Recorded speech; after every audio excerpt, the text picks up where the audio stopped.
നമുക്ക് വേറെ ആപ്ലിക്കേഷനൊന്നും സഹായമില്ലാതെ നമുക്ക് വാട്സപ്പിൽ വലിയ ഇമോജികളും അതുപോലെ തന്നെ വ്യത്യസ്തമായ രൂപത്തിൽ അതായത് നമുക്ക് ക്രിയേറ്റ് ചെയ്യാം. വേറെ ഒരു ദേഷ്യപ്പെടുന്നതും ചെറുക്കുന്നതും അങ്ങനെ മിക്സ്ഡ് ആക്കിയിട്ടുള്ള നിങ്ങളിപ്പോൾ സ്ക്രീനിൽ കാണുന്നത് പോലെയുള്ള ഇമോജികൾ നമുക്ക് എങ്ങനെ ക്രിയേറ്റ് ചെയ്തിട്ട് വാട്സപ്പിൽ ഗ്രൂപ്പിലൊക്കെ സെൻഡ് ചെയ്ത് നമുക്ക് എങ്ങനെ വലിയ ആളാന്ന് നോക്കാം. അപ്പോൾ നമുക്ക് അത്തരത്തിലുള്ള ഇമോജികൾ ലഭിക്കാൻ വേണ്ടിയിട്ട് വാട്സപ്പ് ഓപ്പൺ ആക്കുക.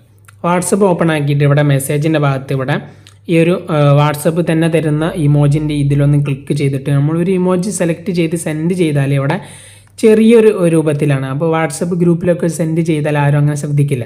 അപ്പോൾ ഇത്തരത്തിൽ നമുക്ക് വലിയ ഇമോജികളായിട്ട് എങ്ങനെ സെൻഡ് ചെയ്യാൻ നോക്കാം. അതിനായിട്ട് മെസ്സേജിലൊന്ന് ക്ലിക്ക് ചെയ്ത് കീബോർഡ് ഓപ്പൺ ആക്കുക. കീബോർഡ് ഓപ്പൺ ആക്കിയിട്ട് ഇവിടെ ഈ ഒരു ആരോ കാണാൻ സാധിക്കും. ഇതിലൊന്ന് ലോങ് പ്രസ് ചെയ്യാം.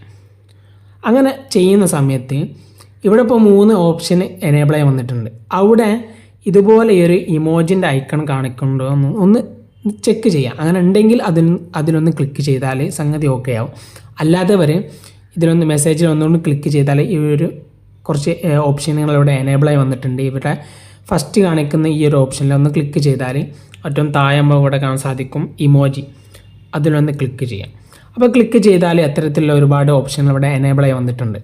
അപ്പോൾ ഒരു ഉദാഹരണത്തിന് ഞാനിവിടെ ഒരു ചെറുക്കിനൊരു ഇമോജി എടുത്ത് എന്താക്കാം അതിവിടെ സെലക്ട് ചെയ്തതിൽ കൂടെ ഇവിടെ കുറച്ച് ഇമോജികളെ കുറിച്ച് അതുമായി ബന്ധപ്പെട്ട് ഒരു വലിയ ഇമോജികൾ ഇവിടെ ലഭിച്ചിട്ടുണ്ട്. അതൊന്ന് ക്ലിക്ക് ചെയ്താൽ അത്തരത്തിലുള്ള വലിയ ഇമോജി നമുക്ക് സെൻഡ് ആവും.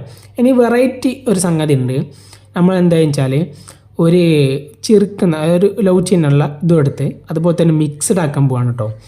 അതും ഒരു ദേഷ്യപ്പെടുന്ന ഈ ഒരു ഇമോജിയും മിക്സ്ഡ് ആക്കി ഇവിടെ കാണാൻ സാധിക്കും. മിക്സ്ഡ് ആക്കി അപ്പോൾ അതുമായി ബന്ധപ്പെട്ട് കുറച്ച് ഇമോജികൾ ഇവിടെ വലിയ ഒരു ഇമോജി ഇവിടെ ലഭിക്കുന്നുണ്ട്. അതിലൊന്ന് ക്ലിക്ക് ചെയ്താൽ നമുക്ക് വലിയ ഇമോജികളായിട്ട് ഇങ്ങനെ സെൻഡ് ചെയ്യാൻ സാധിക്കും. അങ്ങനെ അത്തരത്തിൽ നിങ്ങളൊന്ന് ചെക്ക് ചെയ്യുക. ഇതുപോലെ വെറൈറ്റി സംഗതികളുണ്ട്. ഇതുപോലെ ചെയ്യുക, ഇതും ചെയ്യുക. അങ്ങനെ ലോഡായാൽ അതൊന്ന് ക്ലിക്ക് ചെയ്ത് വലിയ ഇമോജികൾ നമുക്കങ്ങനെ ഗ്രൂപ്പിലൊക്കെ സെൻഡ് ചെയ്ത് നമുക്കൊരു വലിയൊരാളാവും. ഇത്ര വീഡിയോയുള്ളൂ. ബാക്കി കാര്യങ്ങൾ ഞാൻ പറയണ്ടല്ലോ. ബാക്കി കാര്യങ്ങളൊക്കെ നിങ്ങൾ തന്നെ ചെയ്തോളും. അപ്പോൾ ഇത്രേ ഉള്ളൂ. പിന്നെ അടുത്ത വീഡിയോയിൽ കാണാം.